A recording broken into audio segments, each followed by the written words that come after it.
Hello there. Okay, I had promised another gospel lesson, and that's exactly what I'm going to try to present to you right now. First of all, the title of this lesson, which I actually stole from our pastor here, he gave a sermon on this one Sunday, is The 5 Reasons Christians Fail to Finish the Course.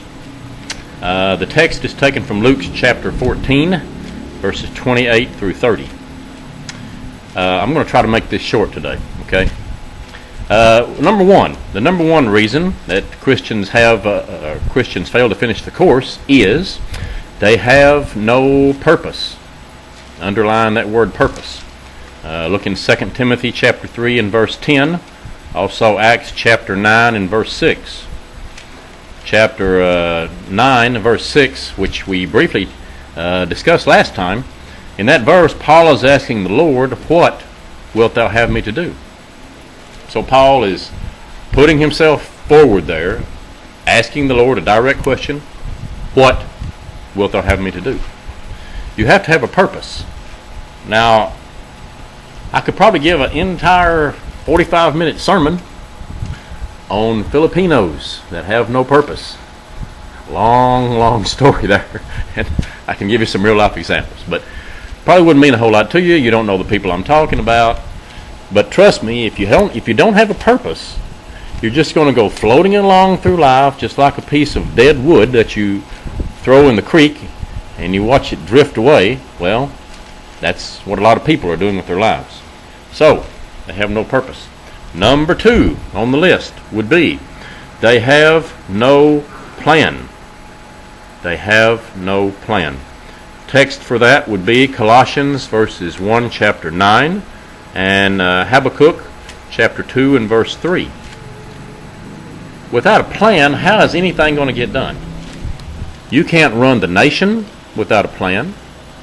You can't run your family without a plan. You certainly cannot run a business without a plan, as small business owners know. And you can't run your own life without a plan. So all through the Bible is replete with stories of people that did not have a plan. And if you don't have a plan, you are doomed to failure. Absolutely doomed. Let's look that up real quick in Colossians, which was Colossians chapter 1 and verse 9. Let's see here.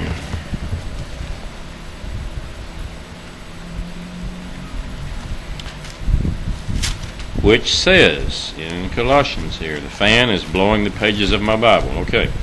Colossians 1 and verse 9 says, "For this cause we also, since the day we heard it, do not cease to pray for you, and to desire that ye might be filled with the knowledge of His will in all wisdom and spiritual understanding."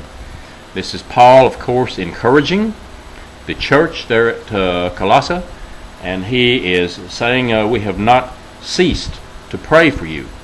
So this is good. This is good news. This is good stuff, as Brother Roger back in the States would say. So number 3 on the list would be they have no preparation. Underline the word preparation. Text for that would be Luke chapter 14 verse 29 and Proverbs chapter 24 verse 27. Also Proverbs chapter 30 and verse 25. Proverbs 30 and verse 25 is an interesting verse. You can read it, but ants are given as an example. And, well, think about it, okay? Have you ever studied ants? Maybe so, maybe not. As a kid growing up on the farm near Wolf City, Texas, my brother and I used to trap those big red ants in a mayonnaise jar. We'd put some dirt in there, and pretty soon those ants would have tunnels built all throughout that dirt in that jar. So the example of ants is actually a practical example and a spiritual example, quoting from the book of Proverbs, chapter 30 and verse 25. The 4th reason that Christians fail to finish their course is they have no push. In other words, they don't have a mind to work. And you can reference Nehemiah chapter 4 and verse 6 for that. If you don't have a mind to work, you might substitute the word will to work. In other words, these days we would probably say you got to have the right attitude. I don't have a problem with that. You do have to have the right attitude. In other words, you get everything lined up here. Let's just say you're going to build a house. You got your lumber, you got your nails, you got whatever you're going to need. If you're going to put a roof on, you've got your shingles, you've got your plywood. Okay, great. That stuff is lying out there in the driveway or in the yard. If you don't have a will to work, you don't have some kind of push, some impetus to get this done, that stuff's just going to lie out there in the driveway. Okay? The number 5 reason that Christians fail to finish the course is they have no persistence. Let's look at 1 Corinthians chapter 15 and verse 58. 1 Corinthians chapter 15 and verse 58, which is probably going to be about the last verse in that chapter. Yes, it is. And it says, Paul writing, of course, to the church at Corinth says, "Therefore, my beloved brethren, be ye steadfast, unmovable, always abounding in the work of the Lord, for as much as you know that your labor is not in vain in the Lord." So Paul there, the great apostle Paul, saying, it's not in vain. What you're doing for Christ is not in vain. But, you've got to be persistent. He uses the word steadfast and the word unmovable, or we would say today immovable. Same thing. So you've got to be persistent. I can remember back in my high school days, about 100 years ago, we had a principal named Grady Boyd. Mr. Boyd was always giving us these motivational speeches, which I'm pretty sure we did not appreciate, but I can appreciate it now. And he used to say, students, you've got to be persistent. At age 13, we didn't have the slightest clue what the man was talking about. But now at age 59, I do.